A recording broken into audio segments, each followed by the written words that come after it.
Sidelines with Rob Browne. Talk sporty to me.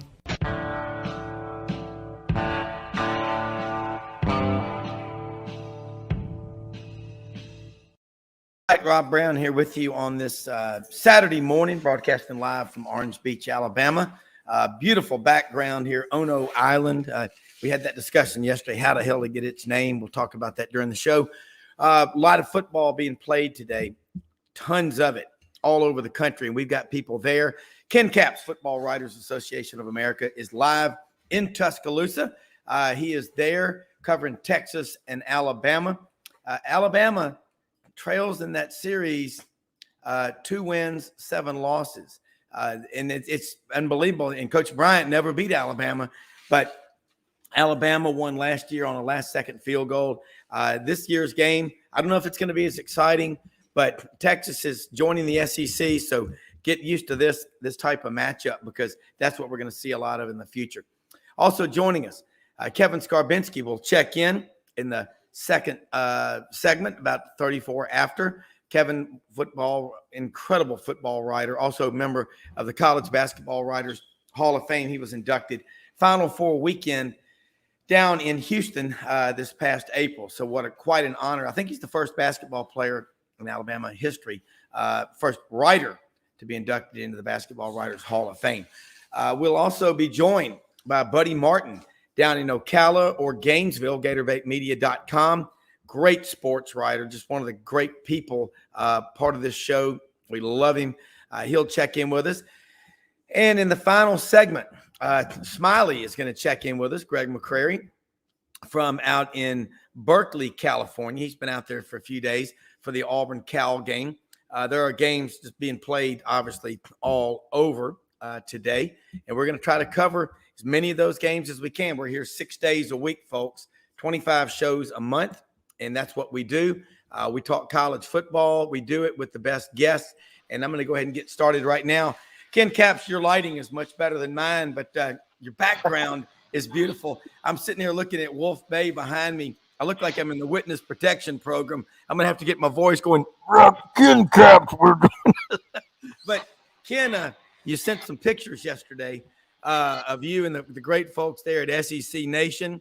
And I love, I'm going to have to break, Rob, briefly to be on the Paul Feinbaum and SEC Nation this morning, but I will be back. So first off, let me say thank you so much for taking time out of your trip to Tuscaloosa to be part of Sidelines like you were yesterday, and you are a lot because it means a lot to us because we learn a lot. So, so far, what have you learned? Is Bevo in town yet? Well, unfortunately, Bevo is not here. He doesn't make many road trips anymore, except probably to a bowl game. The last bowl game that Bevo went to, he went toe-to-toe with Uga from Georgia there in the Alamo Dome. So, back in Austin, he's got a really nice air-conditioned pen right there on the field. So he does better in Austin than he does on the road. But I'm sitting here. I hope you can see. I've got a lot of white tents behind me. I'm sitting right here in the middle of the Alabama Crimson Tide Tailgate Nation, out amongst the folks. They started getting here about 6 o'clock in the morning, setting up their tailgates. You may be able to hear it behind me. The legendary, famous Denny chimes are going off right now. And man, I'm just so thrilled to be here all day for Sidelines and for Football Writers. Before the season started, there was a lot of feeling that Texas could win this game. And after last week and the kind of so-so performance against Rice, there's been a lot of talk this week that Texas doesn't have a chance in this game. So that's kind of an interesting theme going into tonight. Saban is 28-2 against his former assistants. The only 2 assistants that have ever beat him are Kirby Smart and Jimbo Fisher, when Jimbo was calling the plays, I think. Yeah. And so now it's Sarkisian's turn to see if he can beat him here in Tuscaloosa. It'll be tough, obviously. Somebody told me yesterday that Bryant Denny is worth 7 points. So that's what they think here in Titletown, and so we'll see. I got an update on the injuries. You know, they last week Malachi Moore and oh gosh, what's the guy's name? What Jaden Jalen. Blue? Yeah, Jaden Blue? yeah. Yeah. Both the secondary guys got hurt for Alabama, and you know they were thinking they may not play this week. Well, right now Moore is definitely playing, and the other fellow is a game time decision. My prediction is he plays, and you're not going to miss a game like this. And then on the Texas side of the ball, Cedric Baxter, the true freshman out of IMG Academy, Yeah. beat out a very, very deep running back room to replace Bijan Robinson, and was having a terrific game against Rice, his first game ever to play in college, and went on a long run, got run out of bounds, fell on the ball, hurt his ribs. And, you know, all Sark said this week was he returned to practice. And somebody told me, okay, he returned to practice. What did he do? Did he stand on the sidelines? Did he sit down? But it appears like he's going to play too. So I think everybody's going to be full strength and ready to rock and roll at 6 o'clock tonight. Yeah, I mean, this is what they play for. That's what they train for. And the guys that are injured or tired, you find it within you to do it. I think it's very dangerous, Ken, to look at comparative scores, how Texas played against Rice. I think the number one thing is they got the win. Was it 37-10? And how fired up were they for Rice when, in all honesty, they know they've got Alabama coming up the next week? Well, that's true too. But you know, Sark has brought a lot of Nick Saban to the Texas program. You know, after leading Alabama to a national championship as the offensive coordinator, you know, when he came over to Texas, he talks a lot like Sark. He's got a lot of the, he talks a lot like Saban, has a lot of the, you know, trust the process and don't eat the poison and all of Saban's sound bites.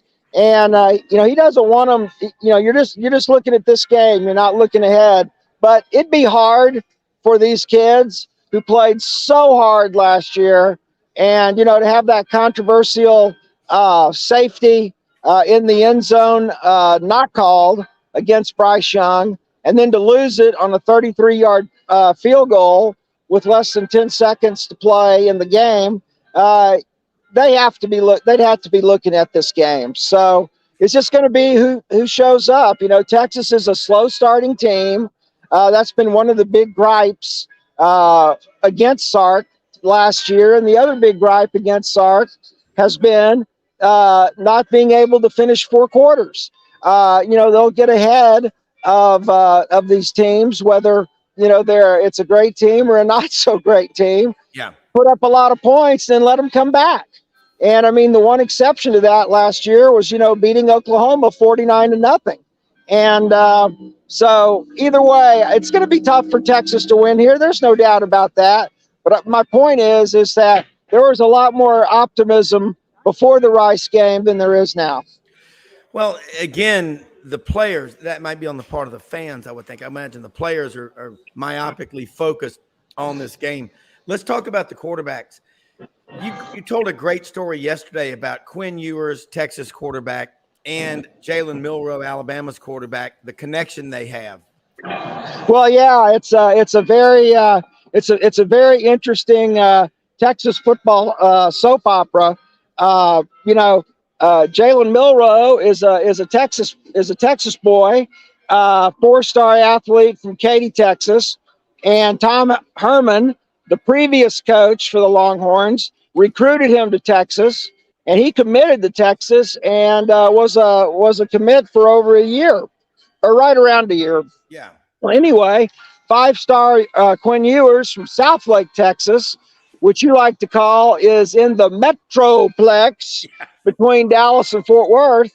He committed to Texas the following year, and when he did that, Milroe flipped and came to Alabama. Well, Then Ewers flips out of Texas and goes to Ohio State. So all of a sudden you go from having Milroe and Ewers to having nobody. And so, Casey Thompson started at Texas, and a couple other guys kind of quarterback by committee there for a couple of years. Well, then Ewers comes back, plays last year. Of course, Alabama knocked him out of the game in the second quarter. And, the rest is history on that one. But so now tonight, Milroe and Ewers are going to face each other. And I just think it's fascinating. I mean, this whole thing started in 2020, and here we are in September 9th, 2023. And these two outstanding Texas athletes are going to face each other in Tuscaloosa, Alabama. Well, you look at what Tom Herman left at Texas, and he was a guy that I think everybody thought a few years ago was the next great coach. And he didn't do it. He's a California Lutheran product, as is, Dave Aranda, the coach at Baylor. I think they were friends coming up. And I think about a story I was told about Tom Herman was at, I guess he was at, when he was at Texas, one of the top high school coaches in the state. He went in there to meet with Tom Herman, and he gave him a list of 15 or 20 of the top players in Texas, maybe that he knew about. And a lot of them were under the radar. And he spent 45 minutes talking to Tom Herman. And when he finished the conversation, Tom Herman left, and he left that piece of paper on the coach's desk. Oh. And so it was that kind of, the guy, it's like that. That's a PhD at the Joseph Stalin School of Charm and Wit, to do something like that.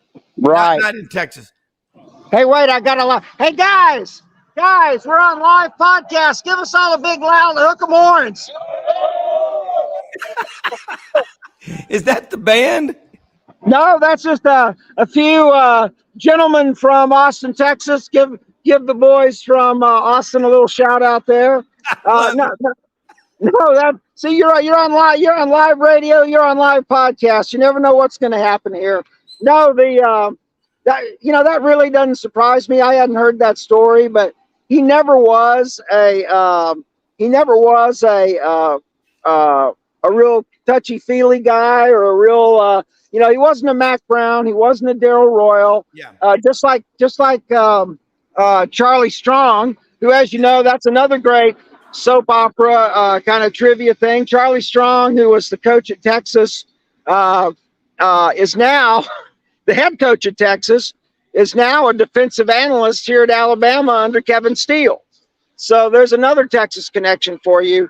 But the thing about Tom Herman, the 4 years he was there, he was 4-0 in bowls.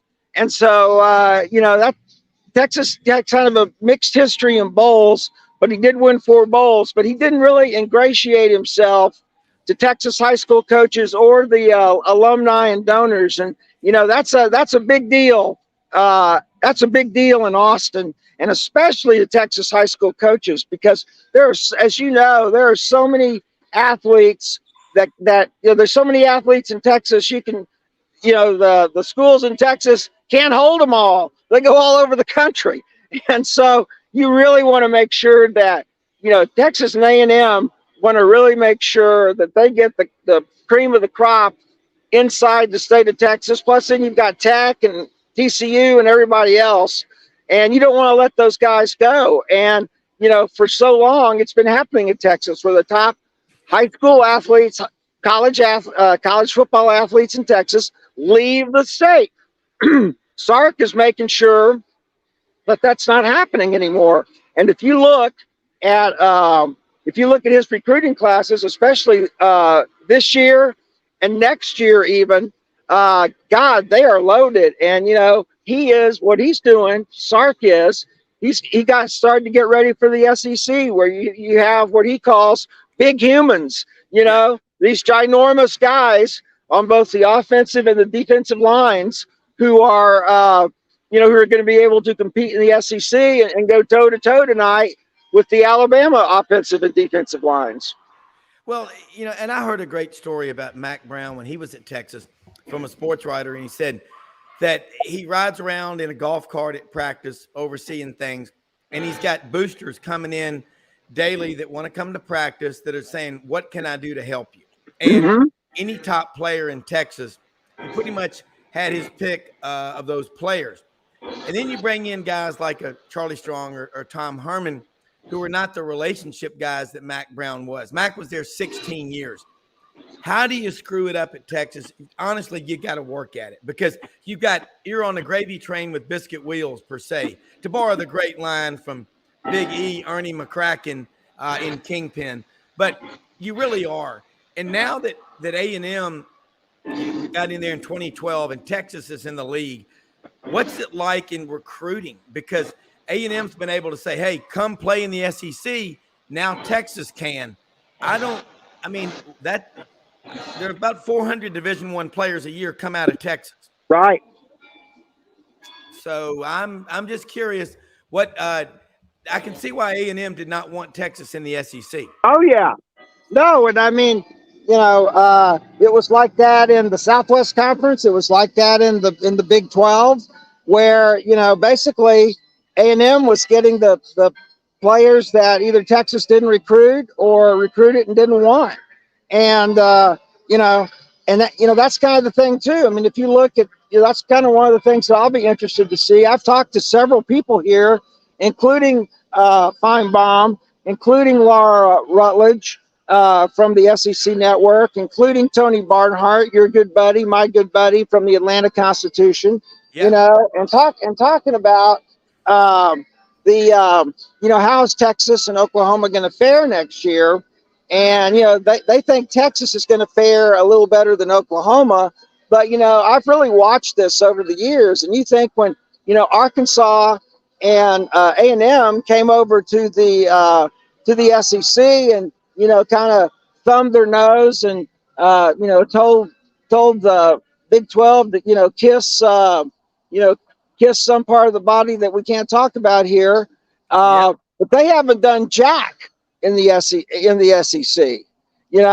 and haven't won a title or anything. Of course, and I know that's hard when you got Alabama and Georgia and LSU hanging around there.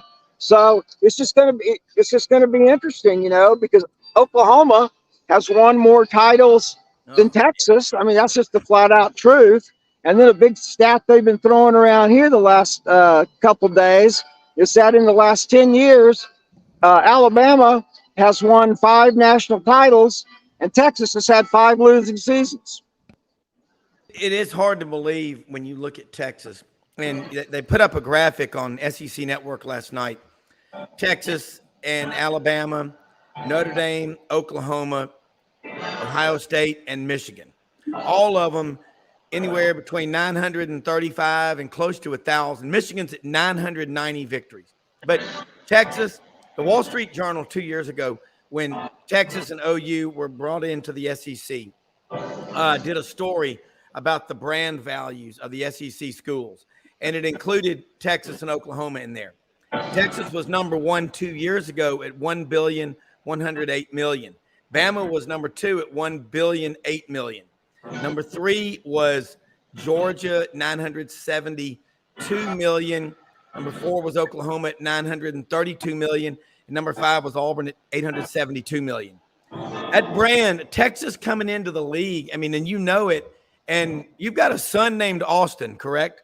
I mean, correct, named after my hometown. I love it.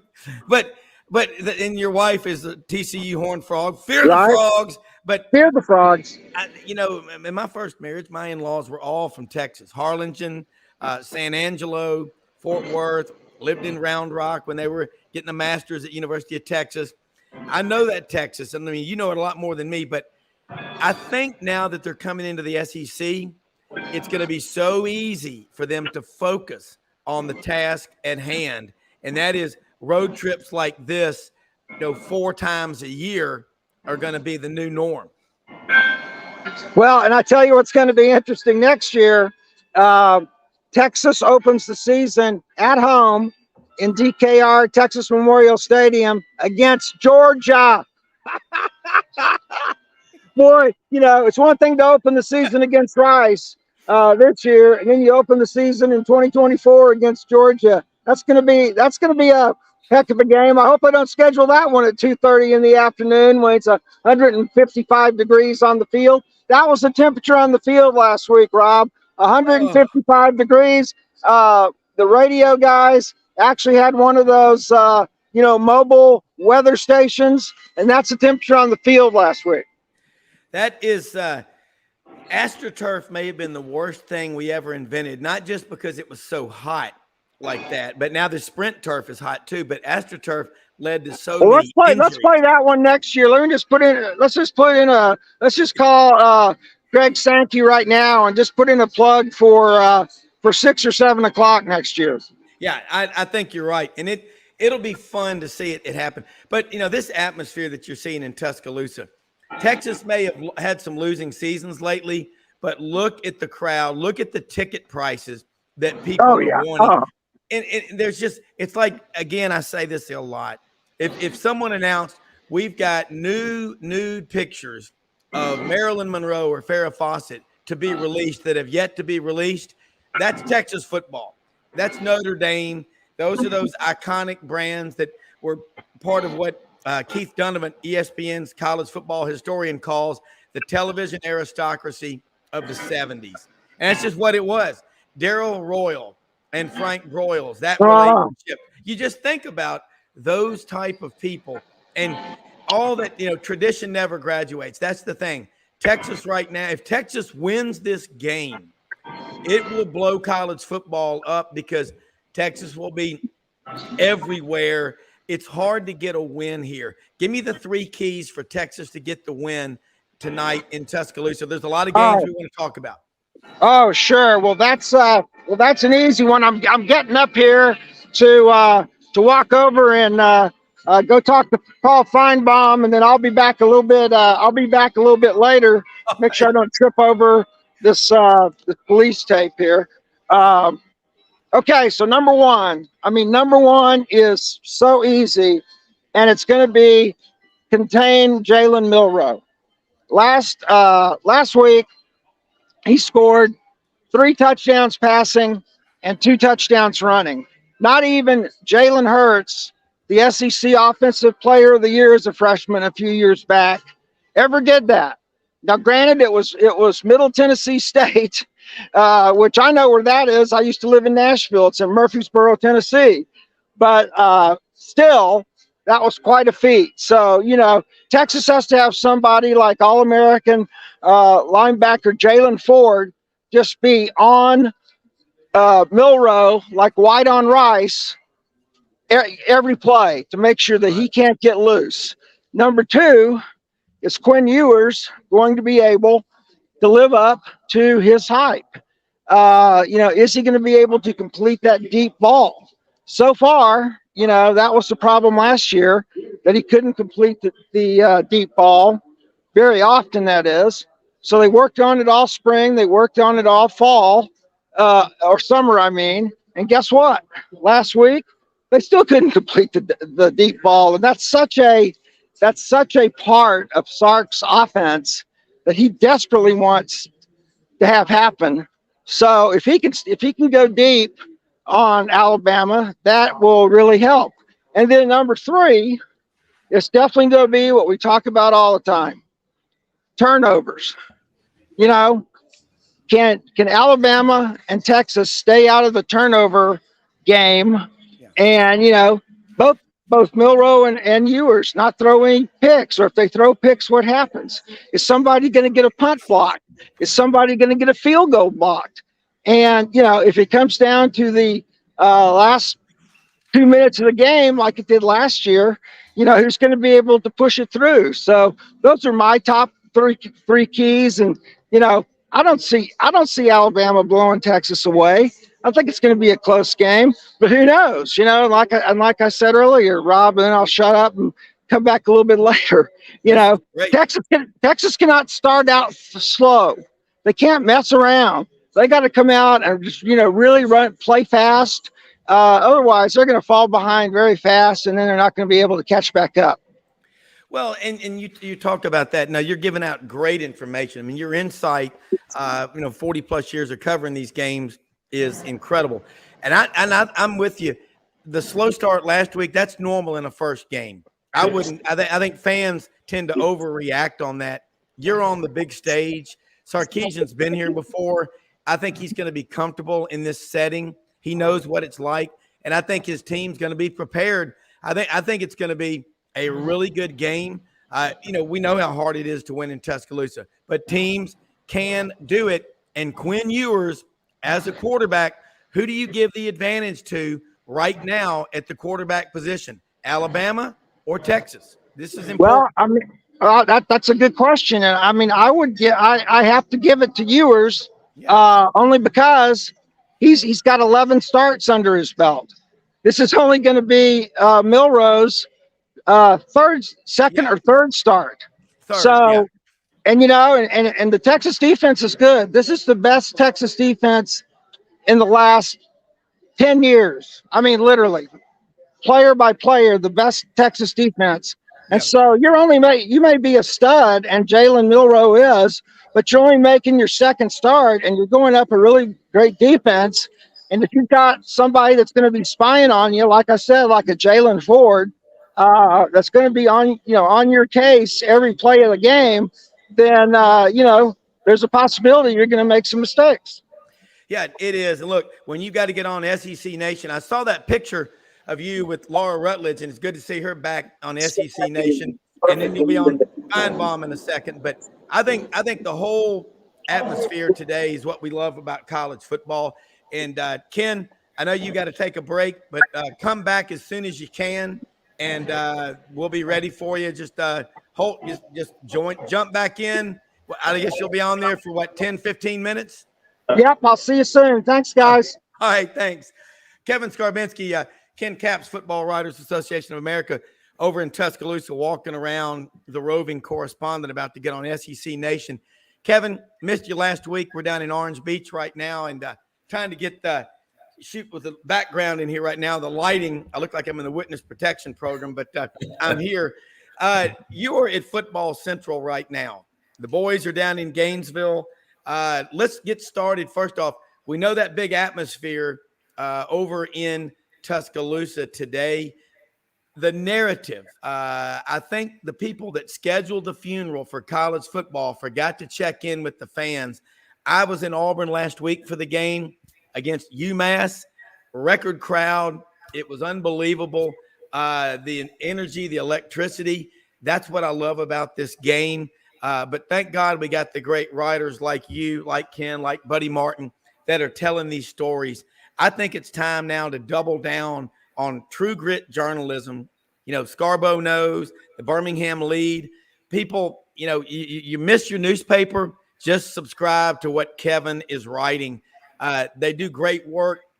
They're not trying to get it first. They're working to get it right, or it doesn't go to print. But Kevin, thanks for joining us, man. Well, good morning, Rob. And you are absolutely right. College Game Day, and I don't mean the TV show. Yeah. I mean the entity is what saves college football. Yeah. It is the players on the field. They continue to dazzle us and amaze us with the things that they do. We saw it in Tuscaloosa last week. We saw it in Auburn last week. We saw it all across the country. And then the fans, if they were doing this in a vacuum, it wouldn't be as special or as meaningful. But 100,000 people will be there in Tuscaloosa this evening. Auburn had its biggest crowd ever last week, even though they were playing an overmatched UMass opponent.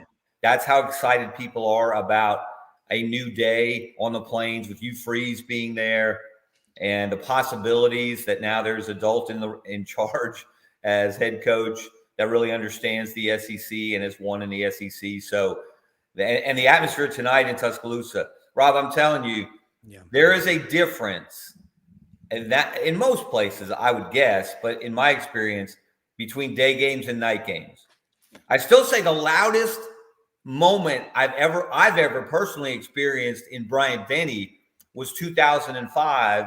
Alabama's first offensive play of the game. Urban Meyer, this is recounted well in Swamp Kings. Urban Meyer brings his first Florida team to Tuscaloosa, an undefeated Florida team. And on the first, and Florida had the ball a couple of times. They got a turnover from Alabama on a special teams. But Alabama's first snap, Brody Croyle throws an 87-yard touchdown pass to Tyrone Prothro. And the sound in that stadium, it's still ringing in my ears all these years later. That was a day game. But there's something special about games at night. And when this game gets, certainly in the second half, once it gets dark, it'll be daylight at kickoff. But once the sun goes down, it's going to go to another level. And so it will be really, really special. And of course, we may get into this, Rob. It'll be kind of cool. At least Texas is sending a skeleton band or their road band, which is not the full band, but we still get to hear the Eyes of Texas and their fight song. And that's part of what makes this fun also. Is the band. Yeah. Ken Capps, we were talking to him early in the show, and all of a sudden in the background, you see all these Texas fans going by dressed in burnt orange and white pants. And he goes, "Can we get a good hook 'em horns?" And they all started yelling out for us. But again, doesn't matter who your team is. It's the game day environment, the atmosphere. I mean, I'm down here in Orange Beach right now, across the street from the Floribama. It's unbelievable. I mean, they got by the way, a 3 days in a row, Thursday, Friday, Saturday night rodeo, sold out every night to benefit St. Jude Children's Research Hospital. And everybody on the beach down here is wearing their colors. I mean, it's just, Kevin, I think the value of writers is like sports writers to me as a kid are like spending time with your grandparents. I mean, that's how valuable what sports writers do, because I'm reading your stuff. I'm reading, Phil Steele's book. I remember, of course, I see Kyle Rote Jr. when I'm swimming at the Y, and I say, "Man, I remember your dad's book." And he goes, "You remember that?" He goes, "Yeah." I said, "I remember when you spoke to my a third grade sports banquet in 1973. He goes, "How the hell do you?" I go, "I'm an idiot savant, trust me." But Street and Smith. But what I love is I always go back to this. When sports writers, and you still work at doing it, when you spend a morning or an afternoon when you can with a coach and you find out what's going on. I want to ask you this. If you had an opportunity to sit down with Deion Sanders, would you do it and listen to what he's trying to do in college football? I want to get your thoughts on him, because what you say carries a hell of a lot of weight with a lot of people, including me. Well, first of all, yes, absolutely. I would want to sit down with Deion and hear him on a one-to-one personal level. Because oftentimes, Robin, you know this, those guys are different. Yeah. When they're away from the cameras, they're away from the crowds, and you're just dealing with them man to man, you get a different sense of them than you do when you watch them on Saturday on the sidelines, or you watch them during a press conference. Now some coaches are very much the same person in that setting that they are in public. Some are quite different. So that's fascinating. Yeah, Deion, I go back to when he intercepted the pass in the end zone against Auburn in the Sugar Bowl. Yeah. Who's covering Auburn as the beat writer for the Birmingham News at that time. Nightmares. And he was yeah, see, those are moments we still remember, right? No, I remember it differently than you. You were emotionally invested in, in the Tigers winning that game. That was a great Pat Dye team. Great Auburn team back then. That was the 88 team, right? Yeah. That was the team of all the now the 83 team really, you can make an argument they should have been national champions with what they did that year, the schedule they played. But the emotion of the moment when Miami beat Nebraska carried Miami to that national championship. Yeah. After that big win over Nebraska in the Orange Bowl. But that 88 team, to me, and I've seen a lot of great defensive teams through the years at both Auburn and Alabama and other places, but primarily those two, covering those most closely. That 88 Auburn team with Kirk Crane at linebacker and Tracy Rocker up front, and Ben, so you can go on and on. That's the best defensive team I think I've ever seen. and they lost one game all year in the regular season, 7-6. I don't want not to bring up more bad memories. Yeah, I was at that game too. That game in Baton Rouge, the earthquake game. Yeah. That game was, Auburn wins that, and they're playing Notre Dame for the national championship most likely. So, it's Deion was obviously he was a great player. He's now got people intrigued. I think a lot of people thought he was to use a Texas phrase, all hat and no cattle. Yeah. And he's been walking around with that cowboy hat or whatever. I don't know what you call that hat he wears a lot of times in practice, but he's his own man. He's doing it his way, but there's a method to the madness. You can get lost when you're looking at Deion and talking about Deion, I think, in the style. I think it's off-putting to a lot of people because he's very much in your face. Mm-hmm. He's very much he's very self-confident. He doesn't hold that back or he doesn't give you false humility. Correct. And Rob, a lot of coaches do. All these coaches, you don't get to those positions without having a tremendous ego.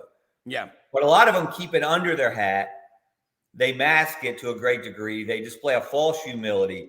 Deion does not do that. No. Deion will let you know what he's doing, how successful he's been, and how his way is going to work, and you better believe or not believe, or you better get on the train or get off the train, whatever.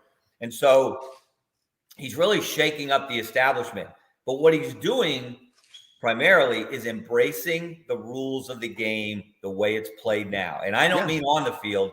I mean the whole program. Yeah. I mean the transfer portal. I mean NIL. He's embracing it all.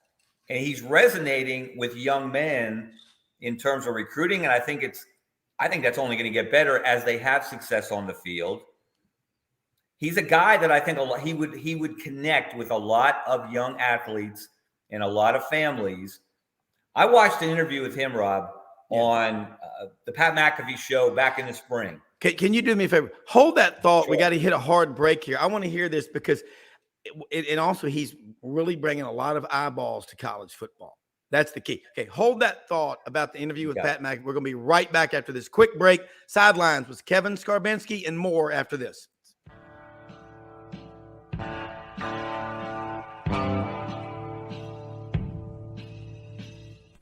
Red River Ford and Toyota, located in Wynne, Arkansas. If you're in the market for a new or used car, truck, or SUV, call, go online, or drop by and see them. Located 45 minutes from Memphis, go off the 4-city exit on I-40 and go north about 15 minutes on Highway 1. Easy to work with and still believe in customer service. If you live out of town, they will deliver your vehicle to you. RedRiverFordToyota.com. Just see what they can do.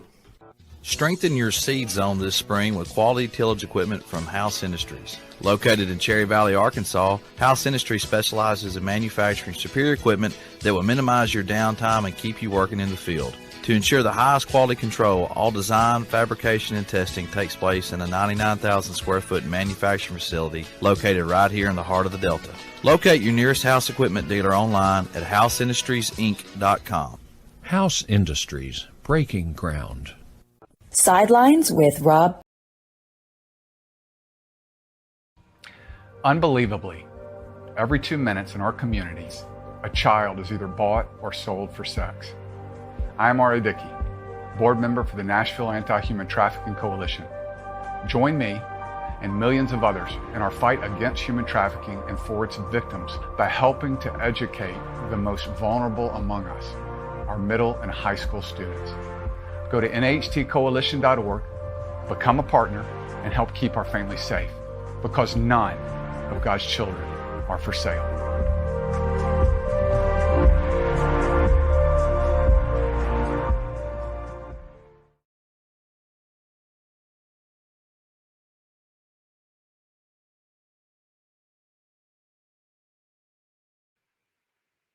Rob Browne back with Kevin Scarbinsky. And Kevin, you were telling a really incredible story about Deion in the Pat McAfee interview. Yeah, this was back in April, I believe, Rob. And I was fascinated the entire interview. It was a long interview. Mm-hmm. And one of the moments that stood out was Deion talking about recruiting and the unique perspective that he has, that he's been in the living room in all three roles, all three key roles in that process. He's been an elite recruit himself. Yeah. With the biggest name coaches in the country coming to his house to try to recruit him. He's been a parent of student athletes with other coaches coming to the house to recruit them. And now he's a coach himself. And he said all the things you learn about a young man from that setting. He said, I'm watching the entire room. How does the young man treat his grandmother? How does the little brother look at the bigger brother? Is he engaged? Is he watching? Is he bored because it's not his time? It's not about him. How does he said he will ask the young man in certain situations, and we all know stories like this, of a mom, for example. She may be a single mom. She may be working 2 jobs to support the family. And Deion said he will ask the young man, how do you feel about that? How do you feel about your mom working 2 jobs, 50, 60 hours a week, so you can have the privilege of playing high school football and following your dream of hopefully playing college football? How does that make you feel? And that really hit me where I live as a dad. Yeah. And as someone involved in athletics, and obviously you and I have followed recruiting for a long time. I don't follow it intimately closely. I can't tell you all the top prospects where they're going, but it's moments like that stand out to me. So that was eye-opening to me. That told me that Deion has a deeper substance to him than a lot of people are giving him credit for. Yeah. Yeah. Well, and this is something I picked up on. I was yesterday watching a press conference, about 22 minutes. I watched the whole thing just to really try to figure him out. Of course, I've followed him his whole career like you have, out of North Fort Myers, Florida. And it was him talking about Nebraska. And something, I think it's kind of cool. Every time a reporter asks a question, he seems to know a lot of them.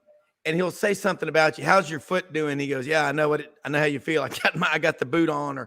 But he asks people, he'll say, hey, how you doing? You don't just go straight to, he's going to say, how you doing? He's doing things different. And he does kind of get in your face a little bit, but I think he's taking it from an athlete's perspective of like, look, man, what you just said though, about, do you realize what your mom's doing, working 50, 60 hours to provide you with this opportunity? And he said something about his 2 sons. They're very competitive. He said they compete about who's got the most money in the bank. Notice I didn't say who's spending the most, who's got the most stuff. He goes, it's about putting the money in the bank, what you got. And it's different. And as Ken Capps referred to yesterday, they've sold out every suite. They've sold out every game at Colorado. He goes, Colorado hadn't sold out their suites in the history of suites.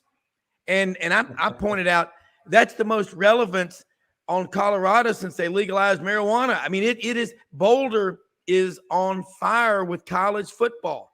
If you don't think that's a good thing, and this Nebraska-Colorado game, we all know back in 2001, Colorado had the big win. It was 0-1 or 0-2, and that changed the future trajectory. That was 4 years after Tom Osborne had retired. Frank Solich was there. It changed everything. They're putting the spotlight on that rivalry. And Kevin, I think that's a great thing for college football, because as myopic as I am about, I'm an Auburn alum, but I love to see football good everywhere. And I love when you watch an interview, it's different because you're catching and seeing things most people don't. But it really sheds a lot of light on what Deion saying. A lot of people will tell you, I've gotten mad at him and said, but the more I'm starting to look at him, I'm going, you just nailed it. There's a method to everything he does. And there's so many tentacles to the Deion discussion. And another one that I think, and I actually put this in my newsletter on Thursday, those commercials, those Aflac commercials he does with Nick Saban, has been doing for years. Yeah. Do you think Nick Saban would have associated himself with Deion Sanders if he believed that Deion were nothing more than a sideshow rodeo clown? who was all about tooting his own horn and all about his own ego and didn't have any substance about him.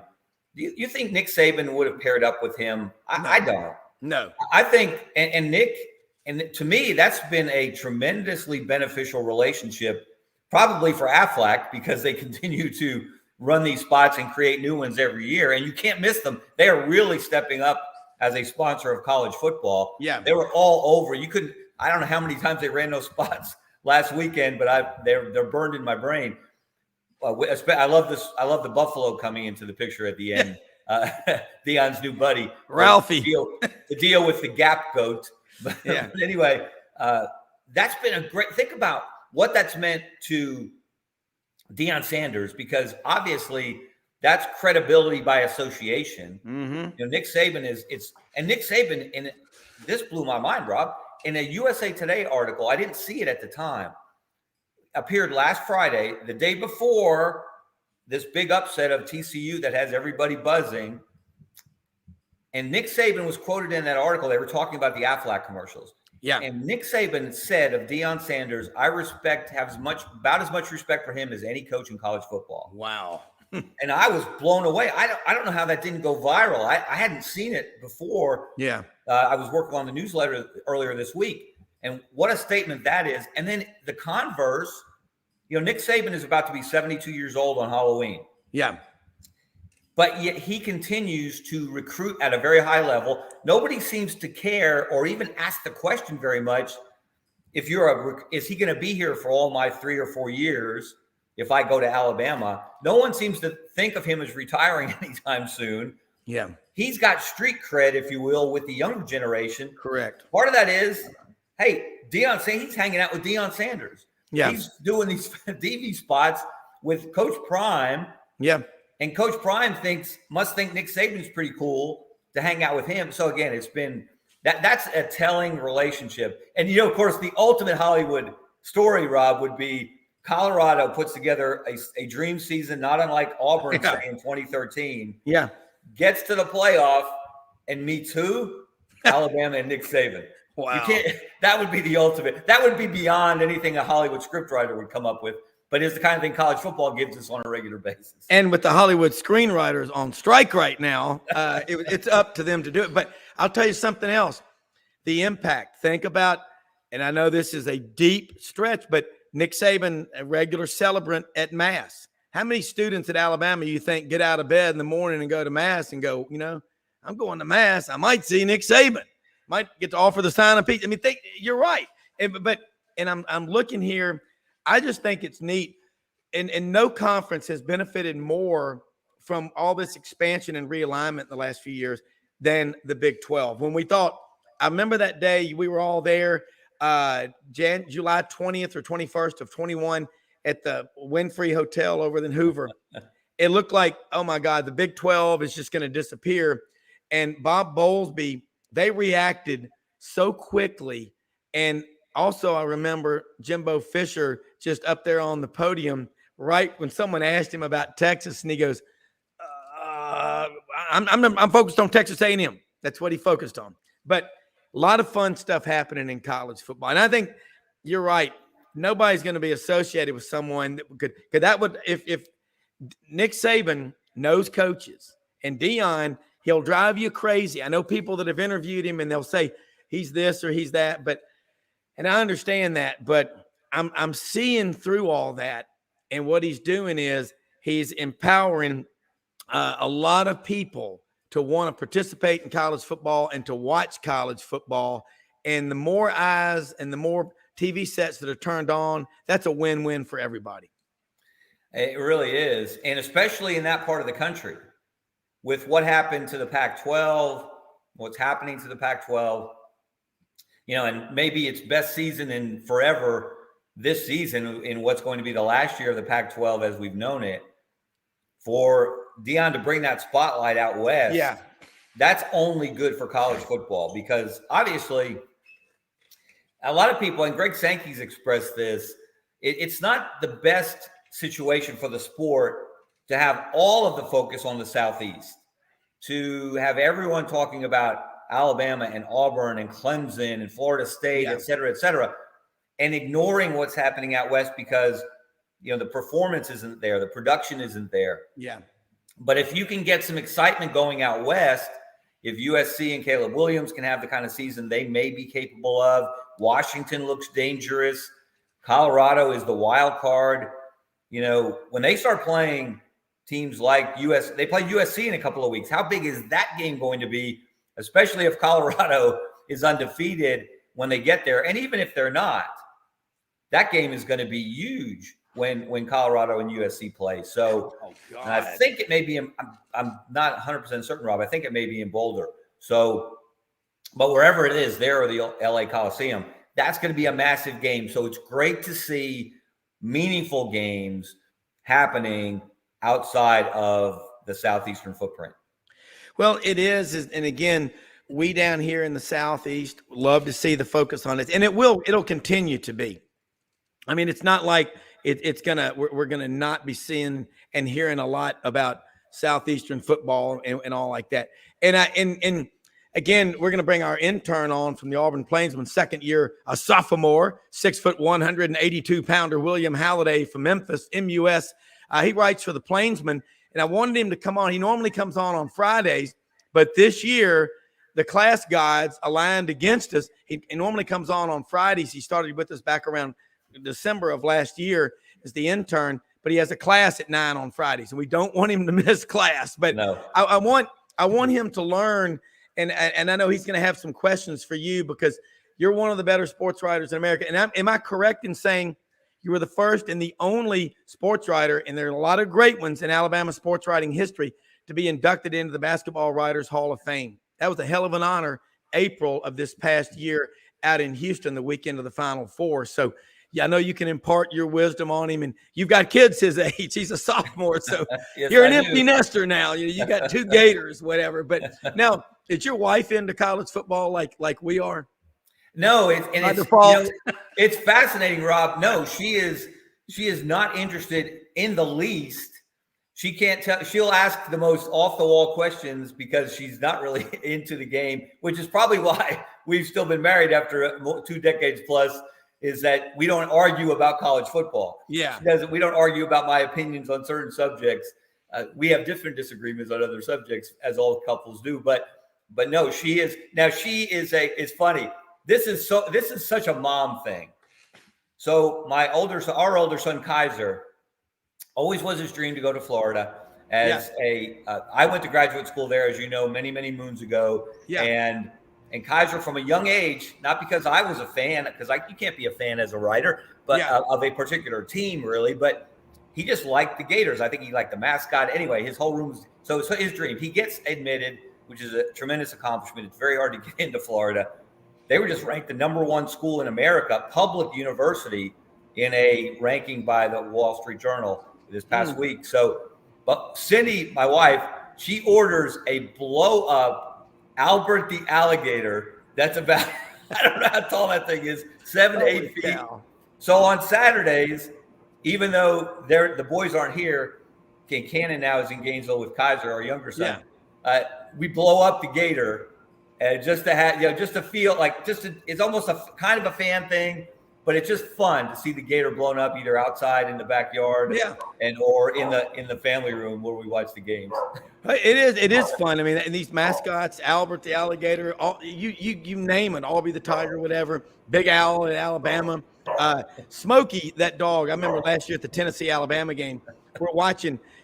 Tennessee was up 28-10, and Audrey goes, "Man, Smokey his legs are gonna fall off because he's out there with them when they're doing push-ups and all." But that's what makes college football so much fun. Hey, Rob, the greatest ad lib on a radio broadcast in college football history, Jerry Duncan, former Alabama player. In fact, he was undersized like a lot of Bear Bryant's players early in his tenure. Yeah. And he was on the Alabama radio broadcast as a sideline reporter, and they were doing a game in Knoxville, and you know the importance of the third Saturday in October. Oh, yeah. How big the Alabama Tennessee rivalry is. And Jerry Duncan's on the field, and he spots Smokey across the way, and he says, I don't know if it was John Forney or Doug Layton. He said, I think it might have been Doug Layton. He said, "Doug, I just saw Smokey come out of the tunnel, And if I had my rifle, I believe I could drop him from here.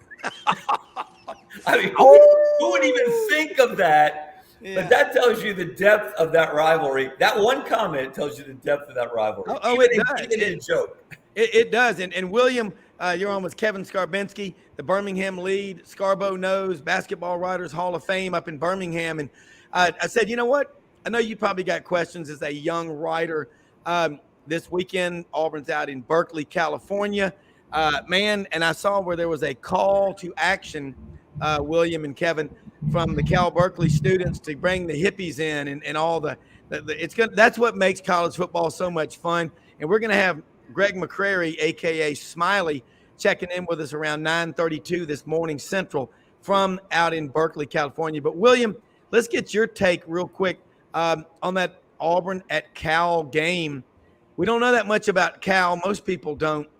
But they're no stranger to famous football players. Jared Goff, quarterback, Marshawn Beast Mode Lynch, Steve Bartkowski, legendary former quarterback years before you were around of the Falcons. Some guy named Aaron Rodgers, Joe Cap. I mean, there's a lot of them. But what do you know? Give us a little preview, your take on Auburn at Cal in Game 2 of the freeze warning. Yeah. Well, first of all, I just want to say, if I seem a bit tired in this whole segment, it's because I just had 5 hours of sleep because I'm at the beach right now with 10 other guys in a room. So if I'm a bit laggy, it's because I got 5 hours of sleep. There you go. That's more than the sun got. Yeah. But no, I'd say we're watching the game tonight, by the way, at 9:30. We're planning on staying up for that. But I'd say, to preview this game, I mean, based off what I saw in the game last week, it's I think it all comes down right now to obviously Robbie Ashford and Peyton Thorne having a good game to start out. I think they keep going with how they did the first game, where Peyton Thorne starts out the drive, and then once they get to the end zone, they do a little bit with Robbie to where he can do some wildcat or just hand it off, and the defense doesn't know what to do when that happens.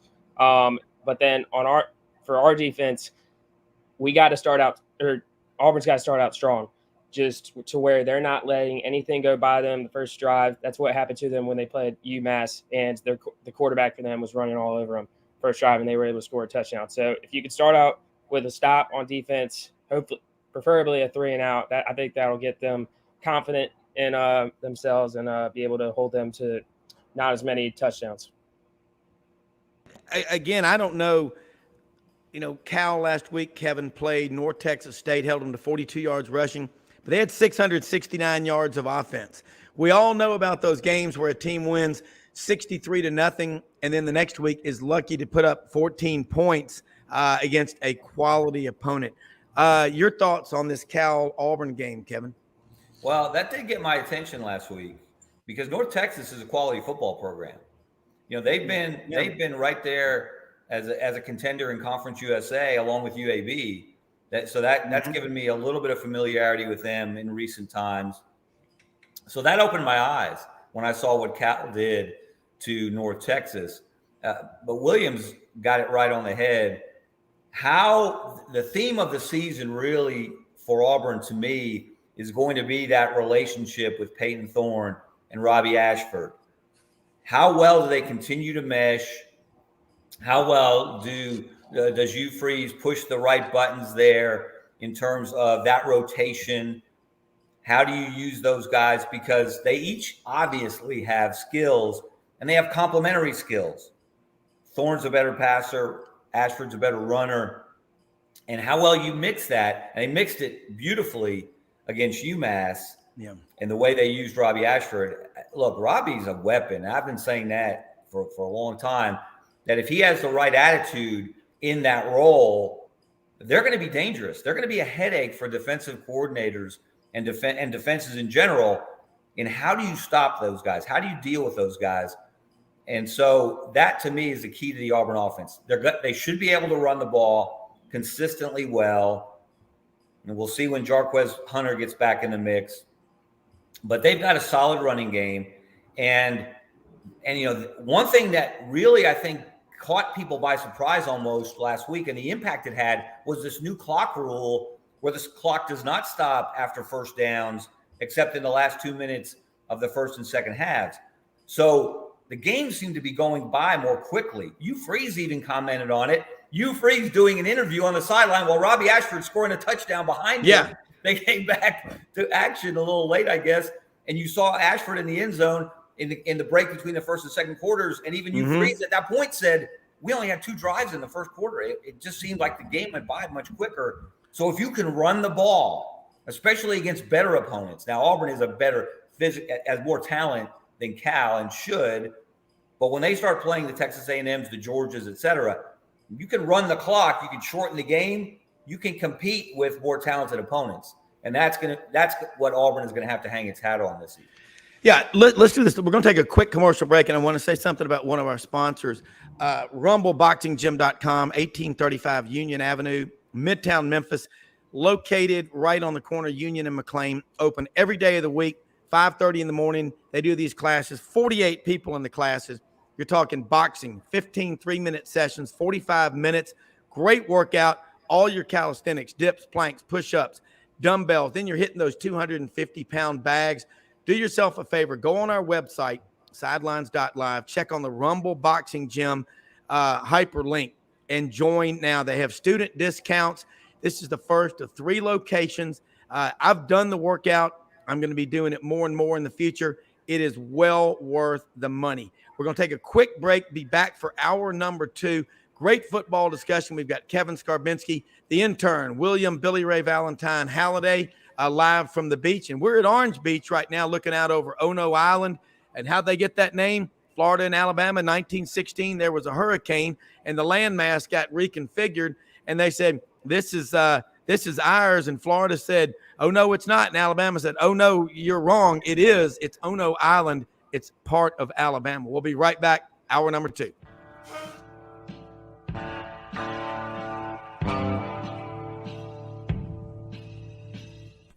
Red River Ford and Toyota, located in Wynne, Arkansas. If you're in the market for a new or used car, truck, or SUV, call, go online, or drop by and see them. Located 45 minutes from Memphis, go off the 4-city exit on I-40 and go north about 15 minutes on Highway 1. Easy to work with and still believe in customer service. If you live out of town, they will deliver your vehicle to you. RedRiverFordToyota.com. Just see what they can do. Strengthen your seed zone this spring with quality tillage equipment from House Industries. Located in Cherry Valley, Arkansas, House Industries specializes in manufacturing superior equipment that will minimize your downtime and keep you working in the field. To ensure the highest quality control, all design, fabrication, and testing takes place in a 99,000 square foot manufacturing facility located right here in the heart of the Delta. Locate your nearest House equipment dealer online at houseindustriesinc.com. House Industries, breaking ground. Sidelines with Rob Browne. Talk sporty to me.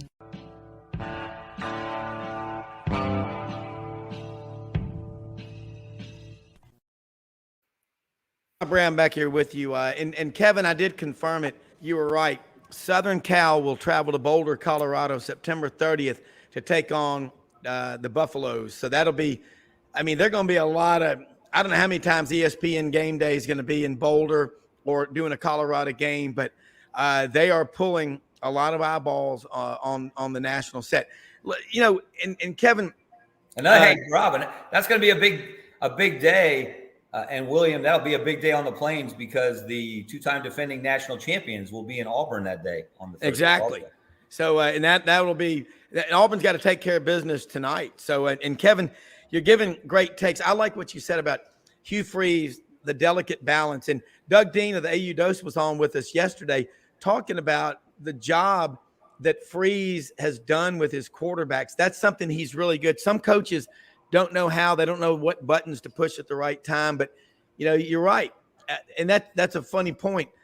While he's being interviewed on the sidelines, Auburn scoring a touchdown. The games are faster. William, you know, everybody says that, guys, your generation and Kevin's kids and my kids don't have an attention span. I mean, I think y'all watched the whole game, but did you notice the game being markedly faster last weekend? I mean, I know baseball games have been shortened down to about 2 hours and 38 minutes, Major League Baseball, because of the pitch clock. Given that you've asked this question probably like 5 times, I'm assuming you think that I can't watch a game for a long time. No, that's not me. It's the national narrative. I know you can. I think it's a bad narrative. I think a Yeah, lot of it is. people can watch the game, especially if it's their home team. But yeah, no, I think it's a good thing, just that it speeds up the game a bit. Although I would say that for my team, I would like it if the clock would stop on after first downs. But I think it's a good rule just to get them ready for the NFL and just in the future and everything. But no, it definitely helps, especially when like it's a game where it's against UMass and like Auburn's up by like 35-0 or something. So I can get the game past me and everything. But or just when Auburn's down. But either way, I think it's a good game and definitely helps people's, or as you're saying, attention span just to stay for the whole game. Yeah, and it ain't just the kids; it's adults too. I mean, you know, we all, that's my point. Is the national narrative has been that college football will have a funeral, but they didn't check in with the fans. And Kevin, I like that take about how a quarterback handles two quarterbacks. In Alabama right now with Jalen Milroe, I mean, if he goes out there tonight, this is his third start. People forget, you know, he started to the A&M game last year when Bryce Young was hurt, but you know they'll have it figured out, as Roman Harper always says. In Nick we trust. I'll tell you, here's another game on the schedule today that it's a hard one to figure out. Ole Miss making the trip down to Holman Stadium in New Orleans to play Tulane. And again, that's what's going on at Tulane. They won 11 games last year. We saw what Mike Norvell did just a few years ago with Memphis, getting them to 12 wins and the Cotton Bowl. Kevin, you got a feel for this one? We know Ole Miss scored 73 against Mercer last week with Jackson Dart. They played all the quarterbacks, but this is a game. I was talking to my son. We love picking these games. He goes, it's a toss-up. He can't get a feel. Do you have a feeling who you think's going to win? I don't really, as far as that's concerned, but my first thought is I love the fact that Ole Miss is playing at Tulane. Yeah.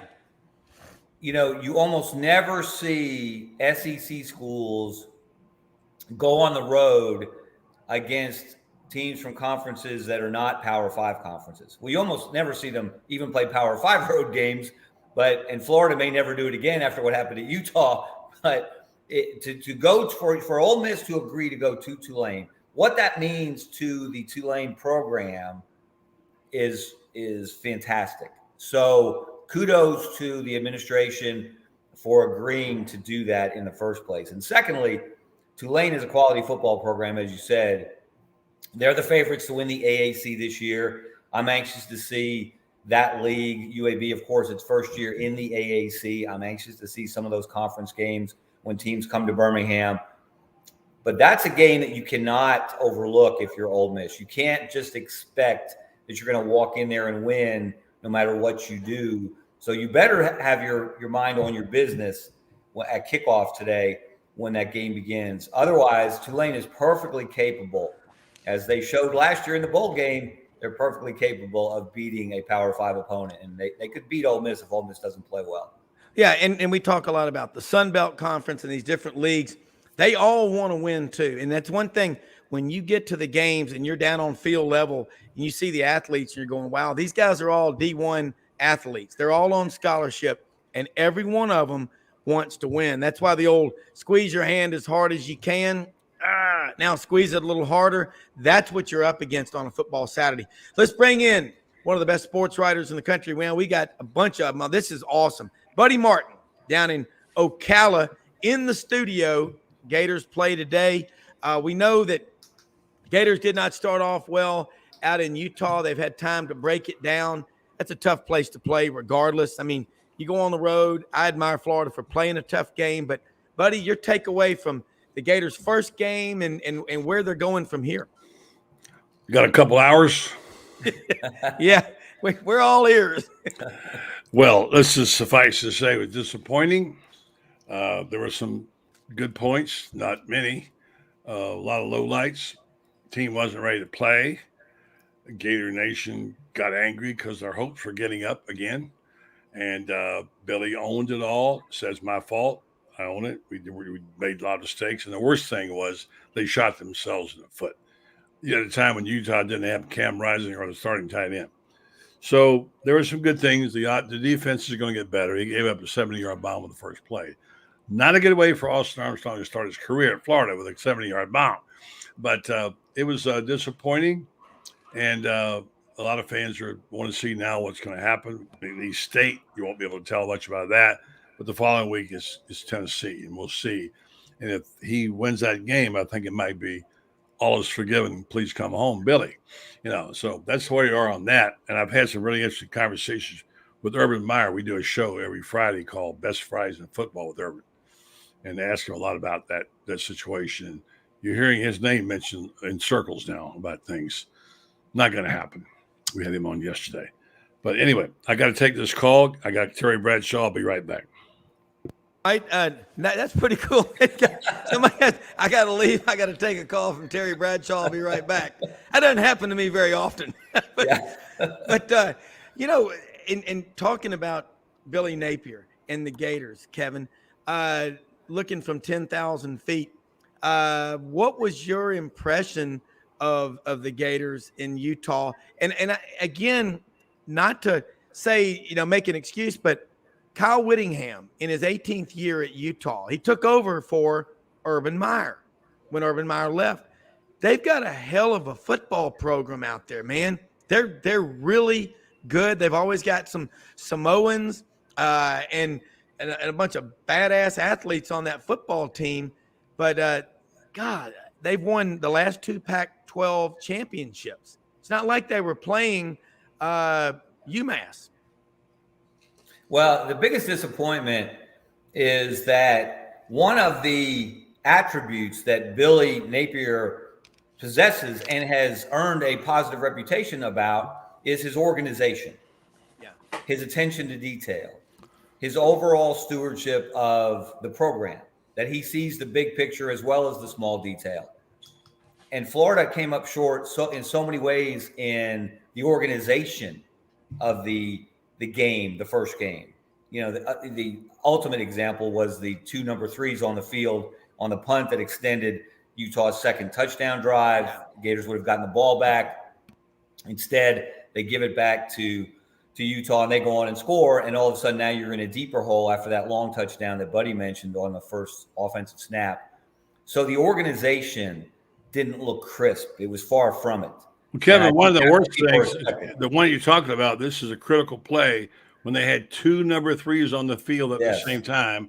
Got a good punt off, ready to go, get the ball, score. They penalized. Utah gets the ball and scores. That can't happen, buddy. There's no excuse for that. Yeah. No kidding. Yeah. Here's the ironic twist to it, though. The number 1 second number 3 had another number till that game. It was 21. However, had 21 been on the field, there'd been 2 21s. So, I mean, it was just, I wrote and said, you got 100 guys working for you, Billy. Somebody's got to look at the roster and go to know the numbers. That can't happen again. It was embarrassing. There has to be. They need to have a uniform. Maybe need to add a uniform analyst. Yeah, really. On the sideline. 100 people. You'd think there'd be one of those in there someplace. Hey, man. Yes. William, you may want to apply for that job. You're the intern sophomore writing for the Auburn Plainsman.